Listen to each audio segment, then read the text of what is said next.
You want to support Roland Martin Unfiltered? Be sure to join our Bring the Funk fan club. Every dollar that you give to us supports our daily digital show. There's only one daily digital show out here that keeps it black and keep it real as Roland Martin Unfiltered. Support the Roland Martin Unfiltered daily digital show by going to RolandMartinUnfiltered.com.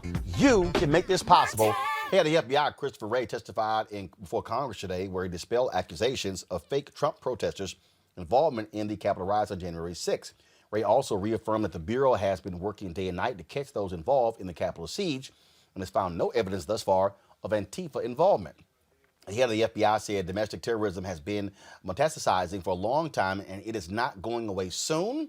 He also talked about white supremacists and white domestic violence. Here's some of his testimony. That attack, that siege, was criminal behavior, plain and simple, and it's behavior that we, the FBI, view as domestic terrorism. It's got no place in our democracy, and tolerating it would make a mockery of our nation's rule of law.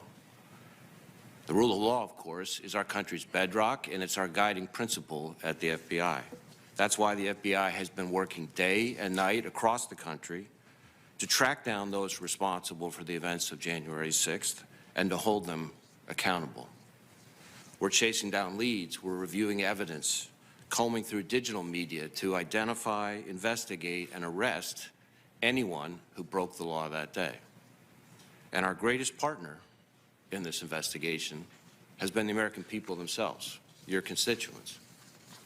Citizens from around the country have sent us more than 270,000 digital media tips. Some have even taken the painful step of turning in their friends or their family members. But with their help, we've identified hundreds of suspects and opened hundreds of investigations in all but one of our 56 field offices.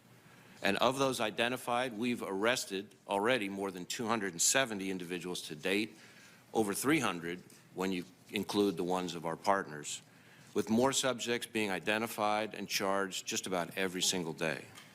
The FBI is committed to seeing this through, no matter how many people it takes or how long or the resources we need to get it done.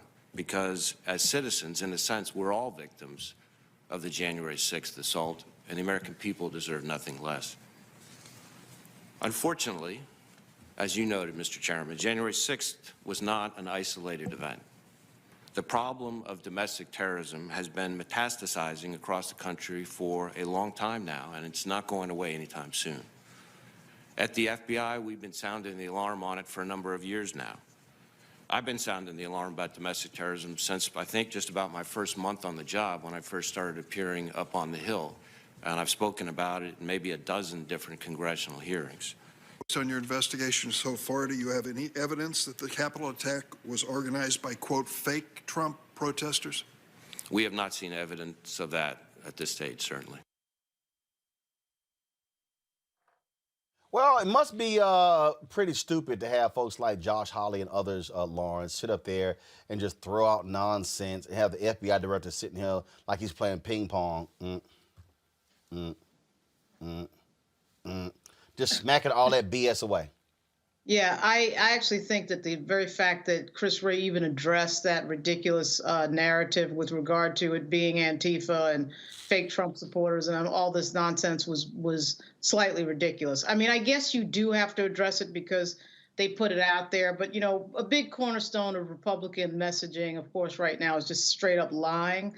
And when they straight up lie, they play the percentages. They get on network TV and they just lie and figure that, you know, we'll get half the people believing us and this is how we're going to do it. So when you get into the conversation at a hearing like this type of idiot narrative where there was absolutely no proof of any of that, and you got the FBI director sitting there having to address it, and another senator, Senator Coons, asking about it. So you had like a good chunk of conversation about something that was completely and utterly false, that there was zero evidence for.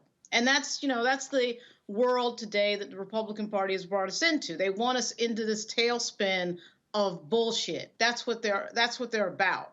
It's just talking about junk and nonsense that doesn't exist because they don't want to talk about the real world.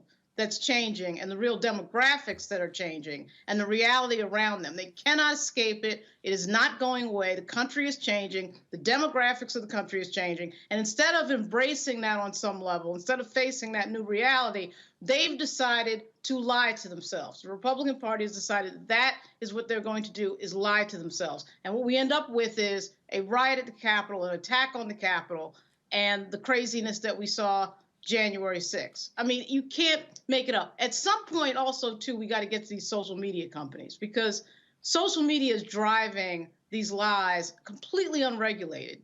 And we are in a situation now where basically nobody's really confronting them or doing anything about it. They've got good lobbyists. That's one of the problems. And a few of those people have ended up in the White House on staff, unfortunately.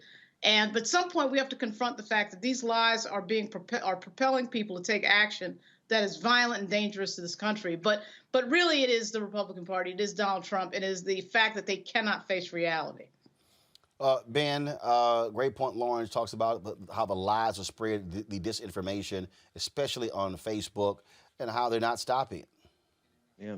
No, when you think about the algorithms that Facebook uses, it rewards the most extreme behavior possible, not just Facebook, YouTube, all of these outlets. They reward the most extreme behavior. And if the FBI really wants to find the people who are culpable for this, they should check some of these YouTube channels, some of these streams that get 20, 30,000 people watching them, while most of us on the left or the center are getting a handful. But that's because the algorithms push them further and further into this right-wing conspiracy theories and all the things that drove what happened on January 6th. And so it is a problem, but it's compounded by the fact that technology is not on our side in this instance, not because it can't be on our side, but because people like Mark Zuckerberg have clearly found it more rewarding to make it beneficial for people like Alex Jones, as one of the recent reports indicated, than it is to create a level playing field. All right, folks, back to that Roland Martin Unfiltered video in just one moment. It's time to be smart. When we control our institutions, we win. This is the most important news show on television of any racial background. Y'all put $2, $3, $4, $5, $10, $15, $20, $30 on this and keep this going. What you've done, Roland, since this crisis came out in full bloom. Anybody watching this, tell your friends. Go back and look at the last 2 weeks, especially of Roland Martin Unfiltered. I mean, hell, go back and look at the last 2 days. You've had sitting United States senators today, Klobuchar and Harris. Whatever you have that you can bring to Roland Martin Unfiltered to support it, please do, because this information may literally save your life. Watch Roland Martin Unfiltered daily at 6 p.m. Eastern on YouTube, Facebook, or Periscope, or go to RolandMartinUnfiltered.com. Support the Roland Martin Unfiltered Daily Digital Show by going to RolandMartinUnfiltered.com. Our goal is to get 20,000 of our fans contributing $50 each for the whole year. You can make this possible. RolandMartinUnfiltered.com.